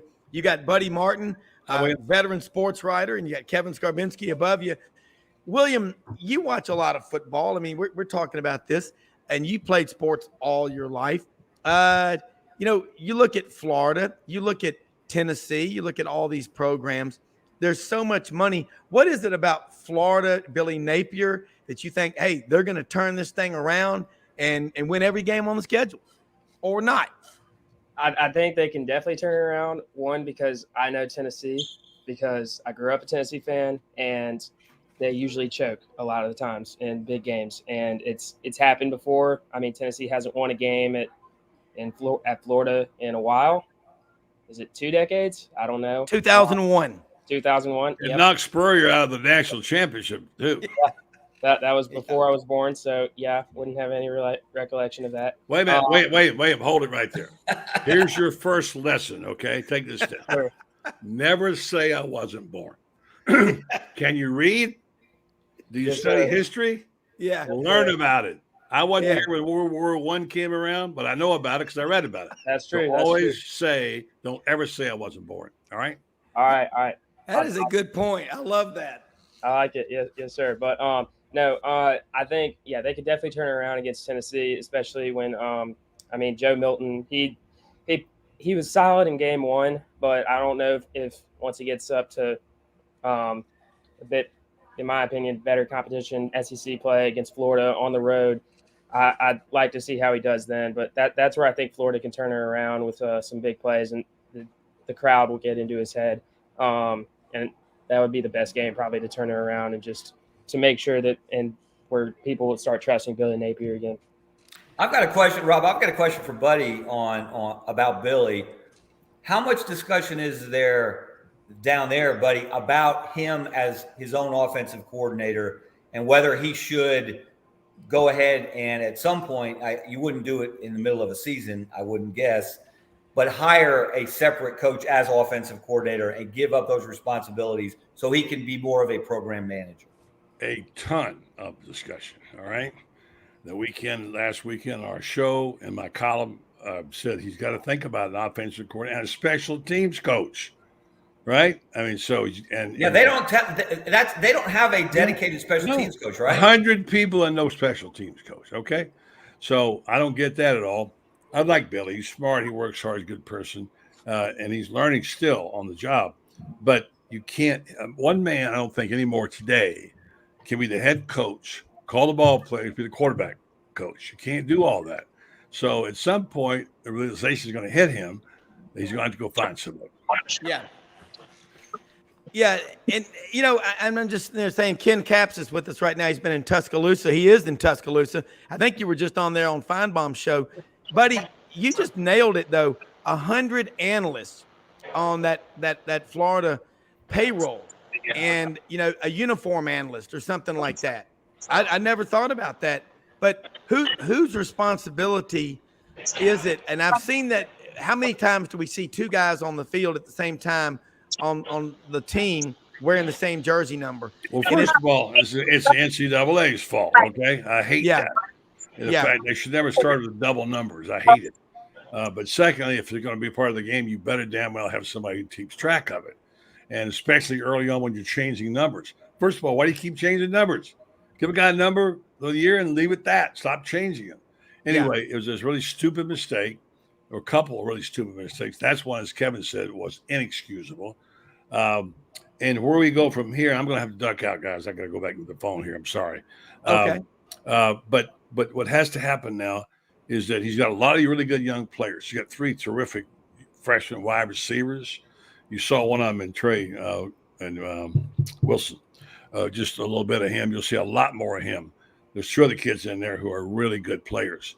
They got to air it out a little bit more. And Shane Matthews tells me, and I trust Shane, he knows a little about playing quarterback. You can't line up and just play, slobber knocker football. You got to. This is a throwing team, and they should throw the football. And everybody else says no, run. He says no. Now look at the formation. They got too many guys in the box. You can't run on that formation. Yeah. So when that happens, they got to fling it, right? And so that's what Shane says, and I trust what he says. So there will be adjustments. We'll see. They didn't look terrible. It looked pretty bad, and they had a terrible opening night. And but it was disappointing to Gator fans who were starting to believe a little bit about this team, and then see that in Utah. It was not a pretty sight. So I think McNeese State will be easy. Then they lose to Tarleton State by 50 points or something. Whoever Tarleton State is. So whoever they are. Yeah, Florida's got them tomorrow. It's a nighttime kickoff, and then it's going to be the Vols at the Swamp. It's going to be interesting and fun, and that will be the statement game that fans are waiting on. That game right there. That's going to be get it right time right there, as William said. And so, how do we know? I mean, I have no idea what to expect because I can't go off this sample size. So we're going to see, and it's going to be interesting, and it's going to be a lot. And there's a lot of volatility among the big boosters because they got checks and they're saying, I want to change this. I don't like this. I don't like that guy. There's a lot of pressure on coaches to change because they're the money guys. You sold your soul to the money store. So now you got to pay Piper. And there's a tremendous amount of people. There's people out there, Urban Meyer. All is forgiven. Come home, Urban. Whatever. That's not going to happen. I talked to Urban yesterday about it. I said, Urban, if you take a coaching job, I'm an old man. I'll punch you in the face. I want you to know that. And so, anyway, that's it, guys. I got to run. I'm so sorry that I didn't get a chance to talk to Ken, and great talking to you, William. Always with you, Kevin. I'll see you, buddy. Take care. Hey, buddy, thank you so much, man. I hate that Buddy's got to get off, but love having Buddy on here with us. But he's got a big day. I know he mentioned he's got some big news. Ken Capps is back with us right now. Kevin Scarbinsky, William, the intern, Halliday. Ken, he's got a class on Fridays at 9:00. So we know that when you go to college, academics come first until they don't. But William keeping up that 4.0, and that's a good thing. But Ken, I didn't get to see you. I was looking on the TV. I see SEC Nation. Were you on that? Where is Paul Feinbaum this morning? And did you see Mildred on the set? And I was back there with Tim Tebow and every one of the hosts, and I was doing a couple of interviews for football writers. So that's where I was. But hey, I wanted to let you know, as you can see, I've moved my location from SEC Nation to I'm about 75 yards away from College Game Day, and the nice folks at Toby Events who put up these really, really nice tailgates here on the Alabama campus have allowed me to use one of their tents, and this one is called a House Divided. So there is a Bevo inflatable right over here. There is a Big Al inflatable right next to him. Beautiful balloons, a giant TV screen, a huge bar. So if it's kind of loud around here, I apologize, but they're slinging ice. They're doing all the things that you normally do when you're setting up a tailgate, but somebody's got some bucks and getting somebody to set it up for them. So good for them. Oh no, look, that's what we love is the atmosphere of game day. We got, William and Kevin and I have been talking about that. And that's what Kevin said is that game day is what's saving college football. I mean, and we talked about it yesterday, the interest that Deion's bringing in, Texas, Alabama. Get ready for this, Kevin. This is going to be the new norm on a Saturday. Oklahoma at Auburn, LSU at Texas. How crazy is it about to be? It already is. Yeah. Oh, yeah. And, Feinbaum, we had talked about just when I was on earlier in the show that people are not really giving Texas any kind of chance in this game. And add Paul Feinbaum to that list. But he said, if Texas wins, that would, it would be a signature win for Sark and the Texas program. But until Texas is playing for championships, Texas is not back. Those are the three dirtiest words you can say in Austin. Texas is back. If you say those words, it's like saying curse words because, Sam Ellinger said them last when Texas beat Georgia in the Alamo Bowl. And of course, Texas was not back. But he said if Alabama would lose to Texas, he used the word cataclysmic. And he said it would be cataclysmic to Alabama to lose this game in Bryant-Denny, and it would be cataclysmic to Nick Saban. So I just thought that was interesting from Paul Feinbaum's perspective to hear what he had to say about the game. And I'll be posting those remarks here on at FWAA.com here in just a few minutes after we get off the show. Good stuff, Kevin. I think that's Paul. Paul being over the top. That's over the top, Paul. Yeah. As he likes to do at times. And it's interesting, Ken, on that subject. I wrote something the other day. What it will and will not mean to Texas to win this game. Obviously, a signature win for Sark to get this win. However, beating Alabama by itself does not, as you well said, Ken, does not mean you're back. It is a moment in time that you and your fan base may celebrate till the end of time. However, I did some research. First of all, how about the fact that since 2008, Alabama's only lost 14 regular season games? That's astounding. And maybe one of the best examples of the consistency and excellence that they've achieved under Nick Saban. But I wanted to know what happened to those teams after they beat Alabama. So I charted every one of their seasons, regular seasons, beyond that. Only 3 of those 14 teams went undefeated beyond that in the regular season.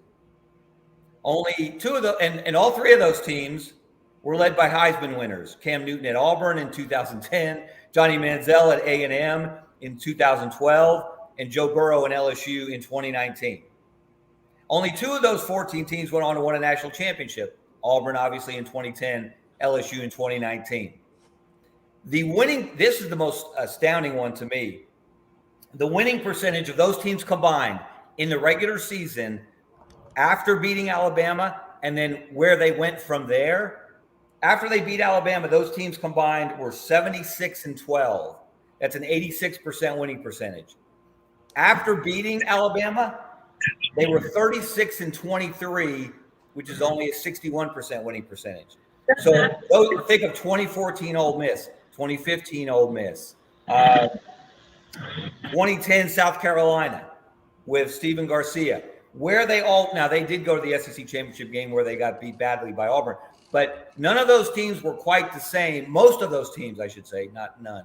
Most of those teams weren't quite the same after beating Alabama. They invested so much into winning that game that they couldn't sustain it. So that's my cautionary tale for the Texas Longhorns if they do win tonight. Well, I mean, William, I know you've got to get off here in just a second.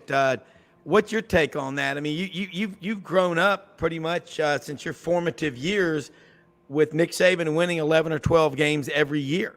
I think Kevin's statistic is amazing. It's like, don't keep celebrating after you get one win because technically it's just one win. Don't let it keep being in your head. You got all those other teams coming at you. Yeah. I mean, yeah, I'm not worried about Nick Saban, or are we talking about Texas celebrating? Well, just Texas, Alabama, whoever beats Alabama. I mean, if Nick Saban wins, it's just another game to him. And if it ends up being close, then I feel like he's just going to say, oh, we made a ton of terrible mistakes and just like something about this.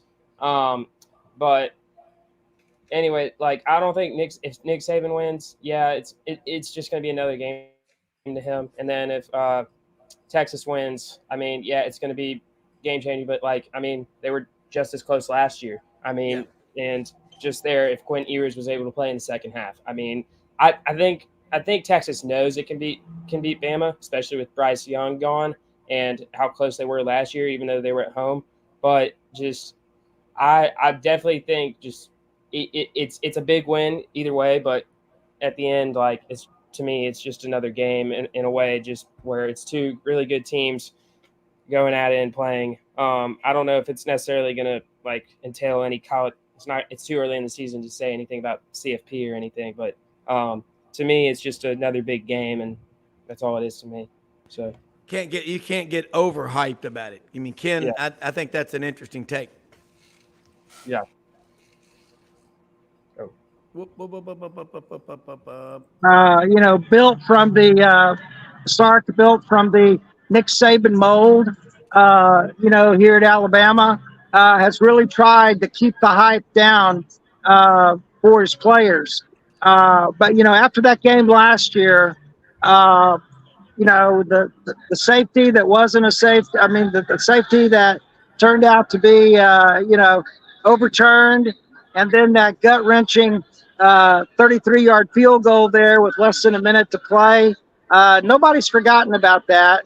And it's in the players. And so, I mean, Saban said it best in his press conference on Monday. You've got, of course, you're going to be excited and you're going to be nervous about this game, but you got to, the players have to keep it in their own heads. They have to keep it in their own heads that it's the next play and then the next play and then the next play. And so when the Longhorns come out tonight in their icy whites which, they look like stormtroopers from Star Wars when they come out in those uniforms. Yep. They can't take in all the hype and the $1 million band and everybody screaming at them and all the upside down horns. They just got to focus on, the next play and not making a turnover, not doing something stupid on the first punt or the first kickoff return. And that's gonna be the key to Texas. And it's the same for Alabama. But see, Alabama doesn't make those mistakes very often, and that's why they're Alabama. Correct. Yeah, William, I know you've got to get rolling. We'll get you back on next week. Have fun down at the beach. Great job this morning. You're learning. You're connecting with the smart guys out there, and I'm glad. I like what Buddy said. Don't talk about. I wasn't born yet. You can read. I think that was the best takeaway so far. Because as far as we know, you've been around 100 years, but we know you haven't. But anyway, have a great time at the beach. Thanks for being on. Thank y'all for having me on. Appreciate it. You bet. All right, let's do this, guys. Let's take a quick commercial break, and we're going to be right back. This is great stuff.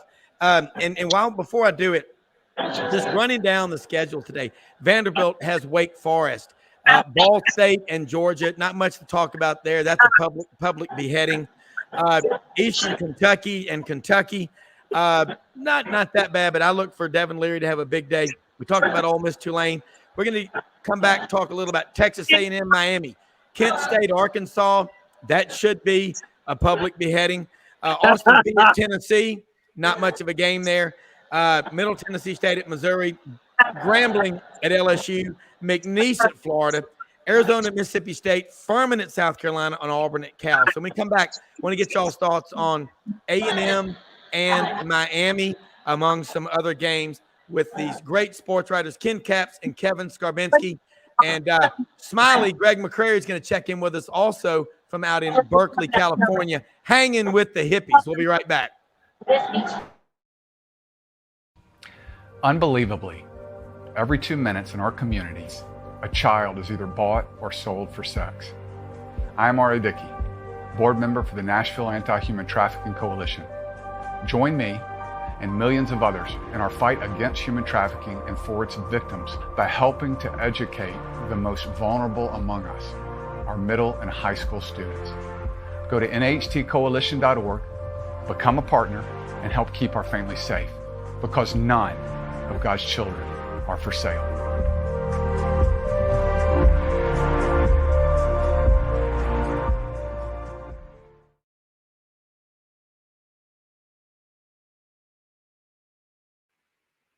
Rob Browne back here with you, man. We're gonna this is great stuff. And before we bring Smiley on here, want to get y'all's thoughts. And I'll bring Smiley on here with us. Greg McCurry, I've known him for close to 40 years. We call him Smiley. My wife goes, "Does he have a name?" I'm like, "Yes," but he's out in Berkeley, California right now. We bring all people who have to search. If he's in Haight-Ashbury or not, but he is out there among his people in California. This guy's a basketball savant. But Smiley, let me bring you in here, bring you onto the set. This is Kevin Scarbinsky, who you know well as an Auburn alum. You've been reading him since you were old enough to read. And Ken Capps, Football Writers Association of America, is over in Tuscaloosa for the game, Texas and Alabama. And I want to get started real quick. The significance, Kevin, about Texas A&M at Miami. How big a game is this one for Jimbo and Bobby Petrino? And I think Bobby Petrino's calling the plays. I think the guy's a hell of a coach. But what does this mean for both of these schools, really? I think it's just as big for Miami. Well, it's a step up in competition for the Aggies from last week. But all was well. Good start to the Petrino era as offensive coordinator. He is one of the best in the business at calling plays on game day. There's no doubt about that. And how well, we talked about the relationship between Auburn's quarterbacks, how well they gel for the rest of the year. Obviously, as far as coaches are concerned, the big question for A&M is how well do Jimbo and Bobby work together for the rest of the season? Got off to a great start last week. Again, step up in competition. But this is a game you expect A&M to win. You expect to see good things from Connor Wegman and his development at quarterback under Petrino's leadership. So this is an opportunity for A&M to show that they are building something that last year was an aberration, and that they are going to be a contender in the West and somebody to be reckoned with. Yeah. And again, no pressure at all on Jimbo. And, if he does lose his job, he's got about 70 million reasons why he'll sleep well at night. Smiley, let's bring Smiley in here with these two esteemed colleagues right here, Ken Capps and Kevin Scarbinsky. You are out in California. First off, are you seeing a lot of orange and blue out there among all the folks in California? Because I think Cal's got tradition, and this has got to be a big game for them. Pac-12 off to a great start. They even challenged the SEC for football supremacy this year. But what's your take so far? Well, first off, I appreciate you pulling out my college nickname. It assigns me the gravitas that I really deserve here for this call in. But to answer your question, I wore my Auburn stuff on the plane on the way out here Thursday. I'd say 25% of my flight was Auburn folks walking around town. I got lots of War Eagles. Went out to Alcatraz, saw a couple Auburn folks. So yeah, they were everywhere. Not behind bars though. They weren't behind bars. They were not behind bars. Not yet. Yeah. And yesterday I broke the code. I did not wear anything Auburn. If I was an Alabama fan, right, I would have had to have a shirt, maybe some Alabama hat, socks, maybe an Alabama pants. But I broke the code and didn't wear anything. So I didn't see quite as many yesterday. But, San Francisco is a pretty dispersed city. Yeah. It's not like New Orleans where everybody hangs out in the French Quarter. They're all over the place. So you're going to be less inclined to run across a whole bunch of folks hanging out. I'd look to see today when I go over to Berkeley and hang out around the game, I'm sure they're going to be all over the place. Yeah, and this is a cool stadium. I think it holds 62,000, something like that. And I think it's a sold-out crowd, I believe, and there's just going to be a lot of interest. And you, Greg, you read the comments from one of the Cal players about the Auburn name is a big brand, but he doesn't really see that when he watches tape of them. I think it's kind of gimmicky to think that just something like that will get you fired up. I don't think Auburn needs any more motivation other than this is game 2, and I think Hugh Freeze will have those guys ready to play. Do you agree? I think so, yeah. I don't ever understand. These kids never seem to understand why poke bears. And no pun intended, because I know they're the Bears. But yeah, why even start doing that? So between that, I kind of liked it because I read something that was I saw Hugh Freeze came out and said, I don't really like these West Coast games. I don't, and I was like, why? Yeah. Why give your players any excuse to say, I don't like going out west? That was part of the reason I didn't really step up. So I hope that doesn't impact the event. I just think that our athleticism, hopefully at the end of the day, wins out. Yeah. And you're right. Why Kevin and Ken, both of y'all have covered a lot of big games. Kevin, you've traveled with teams all over the country when you do it. They got out there late Thursday night trying to get those guys some rest. What about that 48 all day Friday and all day today watching all these other games? How do you break that down and get it to the right peak at kickoff at what is 9:30, 10:30 Eastern? Yeah. Well, first of all, I thought Greg made a great point. Why Hugh Freeze would say that out loud was surprising to me, given his experience. It's almost like writing an excuse in advance if things don't go well, that he didn't really like this game on the schedule. He'd prefer not to make this trip. I flash back to, I believe it was the last time Auburn played on the West Coast in the regular season to start the 2002 season at USC in the LA Coliseum. And it was a close game. Yeah. Carson Palmer was playing quarterback for the Trojans. Carnell had a big game for Auburn, but USC won by a touchdown that day. So the biggest thing I remember from that trip was visiting with Tommy Tuberville in his hotel room. He had a suite overlooking Paramount Studios, and he had a piano in his hotel room. Did he play it? He did not. He did not have that skill. Yeah, I love it. Ken, you're talking about these national settings. And it's not that far of a trip. Again, people always think all the Texas fans live within a couple of miles of the 40 acres, which is the campus. There's Texas fans all over the place. Are you seeing a lot of Texas fans there in Tuscaloosa among the crimson and white? Oh yeah. I mean, people have had this date circled on their calendar for a couple of years now. And let me give some travel advice to the Auburn fans that are out there in LA. Prearrange your post-game transportation now, because I went to the UT USC game. I guess it's been 4 years now, or maybe it was 5, when Texas played out there in the Coliseum, and it was a night game. And after we got out of there, it was like late. It was like 11:30, and we could not find a Uber or a cab out of that place. And we ended up walking back to the hotel in downtown LA, right across from the LA Forum where the Lakers play. And as we say in Texas, that was kind of a fur piece. It took us a while. Yeah. So, and we kept looking for a cab, Uber, calling Uber. Nobody would come get us. So Auburn fans, get you some transportation now. Yeah. It's only what is it? It's 9:40 Central Time. Call them now. See if they'll come get you at one of those corners out there. Yeah, that's my advice for the day to my Southern friends. Well, he's in Berkeley, and it's even more. I mean, Greg, golly, you're up there. You got Bart. How I'm going to take Bart. Okay. It's about 5 or 6 BART stops out the. So it's a half hour or so, and so I've already got my little BART card, and so hopefully, I'm guessing there's going to be quite a few folks trying to make a mad dash for that. So just be patient. Yeah. Rent a bicycle. It's too hilly, Ken. I'm not doing that. Hey, Greg, when you get out there, how far is Berkeley itself? I know there's Palo Alto, there's Mill Valley. There's so many places in the Bay Area. But how far from, say, downtown San Francisco? I think you went out to dinner at one of the 5-star restaurants, Arby's or whatever it was. Yes. But no, what was the name of that restaurant you went to? Zuni Cafe. So it was a local spot, and I went with some business associates I have, and the server, let me use the right terminology. The server heard me talking about Auburn and said that they'd actually had a few Auburn fans in. So I was impressed with the culinary tastes of my fellow fans here.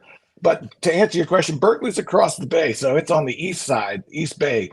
And so not only is it, I'd call it 10 miles or so away as the crow flies. Okay. It's also 5 to 10 degrees warmer, just because of the way it sits there in the bay with the geography. If you go another 10 miles east, and it gets another 10 degrees warmer practically. The other day here, it was 69 degrees, and it was 88 in Concord, which was a suburb of of San Francisco.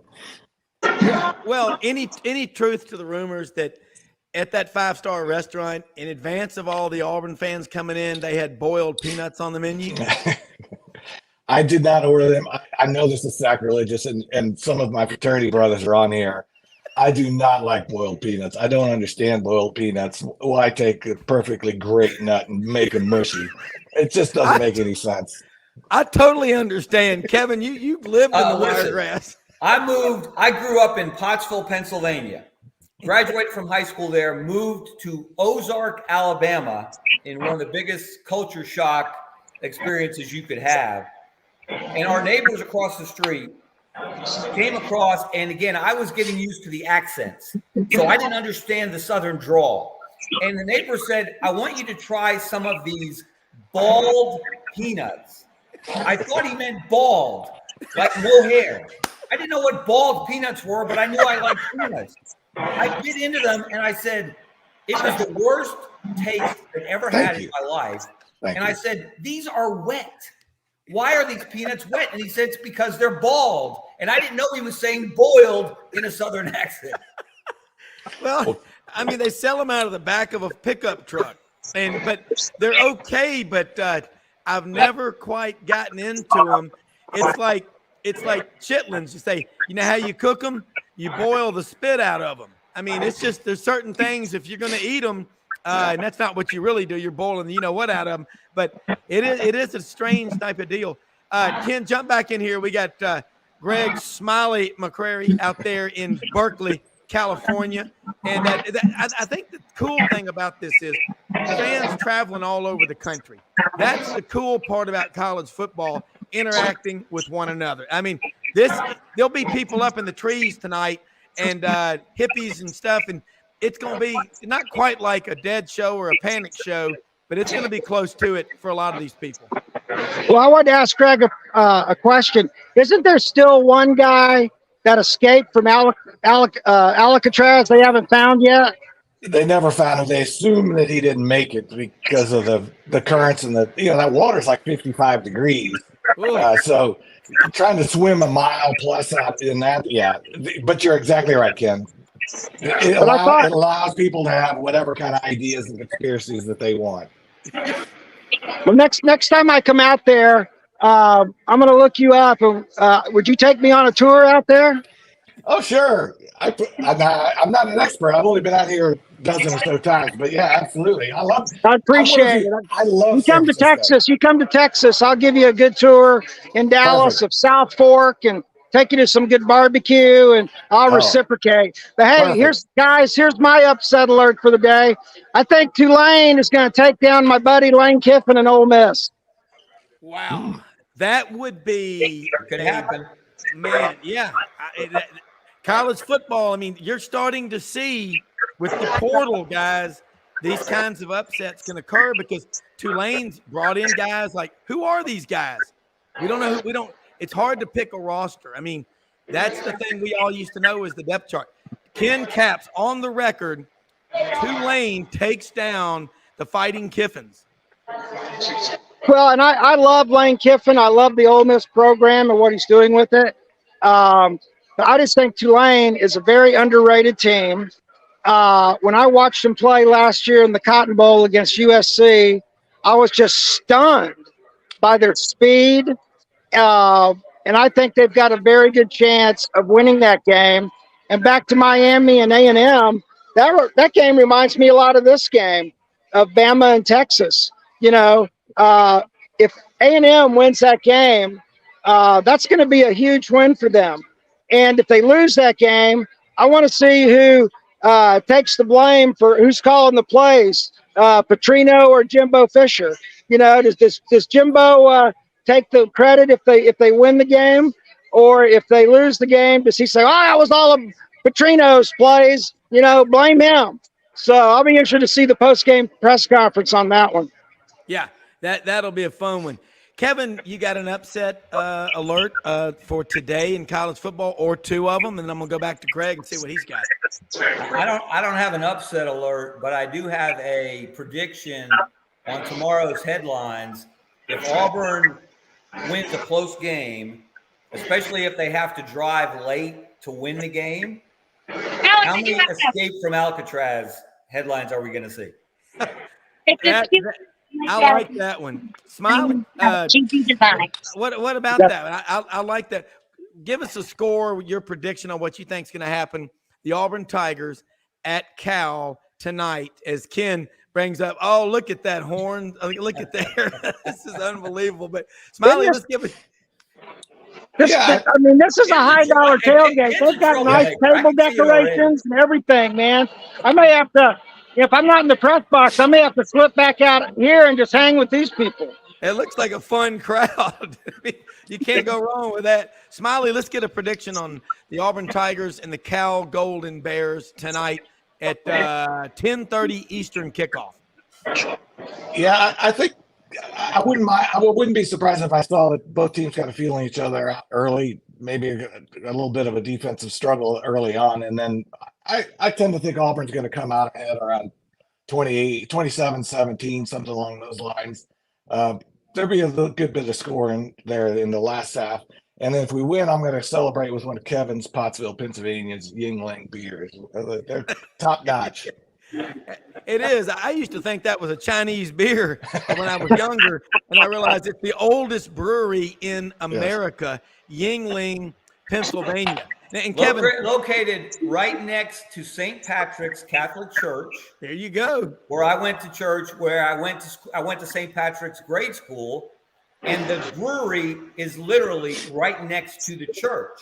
Wow. So I smelled that brewery every day for 8 years as a from first grade to 8th grade student, which is why I'm not a fan of beer, because breweries do not smell good. Let me tell you, they do not. And that was my formative introduction to beer, was smelling that brewery. Well, the only thing better would be having grown up in the shadows of the Hams Brewery in St. Paul, Minnesota, but we could only be so lucky. Great stuff, guys. Look, we got a few minutes left. As far as college football goes, would y'all all agree that the fans, once we started playing the games this year, that's been the cure, that's been the tonic to make everything seem to start flowing together? And you take your pick, what are the top stories of college football, but just getting together, eating, drinking, and tailgating the different fan bases, it's as good as it gets every year, and it just keeps getting better, in my humble opinion. No, I agree with you 100% on that, Greg, and I'm sure my fellow compatriots here will also agree. You know, people start working on their tailgates and who's bringing what, like in May. And, you start buying new tents and you start buying new chairs. And, my group, we actually pitch in all year for a storage unit because we got so much stuff. Nobody wants to keep it at their house. The other, 300 or 300 other days of the year. And, we all pitch in. We've got a guy that grills, we have such a big tailgate that we have a guy that we pay to grill. We have to hire a bartender. I mean, as I like to say, it takes a lot of work to have this much fun. But, it's something that people enjoy. Our group has been tailgating for 30 years together. We know all these people, their children. My son is here with me. Austin, as you know, his name is here. Austin, since a baby, has been coming to our tailgate, and now he's 26 years old. So, what it brings is familiarity. No matter what's happening in the world, on that Saturday, you're going to be on that campus with all your buddies watching the game. No matter what kind of weather, if it's 110 degrees or it's 30 degrees, you're going to be there. And, that no matter the outcome of the game, you're going to come out of that game and hang another hour or two with your buddies and watch some more football. And it's something you look forward to, as soon as that national championship game is over. Yes. Greg, you're out there among it, and you made the trip across the country, and a lot of other people have done it. So, look, thanks for taking time, Smiley, out of your day to join us. It's a cool take on it. You got your BART card. It's going to be a fun one tonight. We're down here at the beach, going to be pacing ourselves to get to that 9:30 Central kickoff. And, Kevin, closing comments. And again, you and Ken both let people know how they can keep up with you. And, Kevin, and all of our listeners, our sponsors, our viewers, get out to Hewlett & Dunn Boot and Clothing Company on the historic square in Collierville, Tennessee today. All the new brands, Schaefer Outdoors, Vask, Higher Boots, Old South. They're the second largest Filson dealer in the Southeast. Hewlett & Dunn Boot and Clothing Company. And remember, Taste of the Square, Saturday, September 30th in Collierville. We'll tell you more about it during the week. But, Kevin, close us out. Yeah, follow me on Twitter at Kevin Scarbinsky. You can get a link to everything that I'm writing. Again, should be a great day in college football today. Look at all the storylines that he developed from last weekend. Yeah. From Florida State to LSU to Duke to Clemson to Auburn and Alabama. I think it's going to be a good day for the home state. I think Auburn gets it done in Berkeley, and I think Alabama takes care of business in Tuscaloosa. But I'm going to need a nap with these late kickoffs to get through both games. I'm going to be I want to be fresh and ready to go and write some interesting things tonight from those games. And listen, and Smiley, let me tell you something. Greg, we call him Smiley. We love him. We love him. But I'm going to bring you on here as we get into basketball too, because Kevin and Ken, Smiley is a basketball savant. He travels all over the planet watching basketball. He crunches numbers. He's got Illinois, the Fighting Illini in his pedigree. A really interesting resume, but I'm telling you, it's like getting the band together when you get all of us on here, and I learn a hell of a lot. But God, does he know basketball? And y'all, we will have fun with him as we get into basketball. We'll bring on Coach Brady and some of our people that we have. But anyway, it's going to be a great day. Everybody, I suggest you pace yourself. Every third road soda, drink you some water. But it's been an awesome time here. We live in the greatest country in the history of the world. Don't forget that. God bless America. Everybody go out and have fun. Do some good things. Learn. The more people that you talk with, the more you will learn. And we certainly did that today. So live from Orange Beach, Alabama, looking out over Ono Island, we're going to sign out here. We'll be back with you Monday. Have a great weekend, everybody. We are out of here.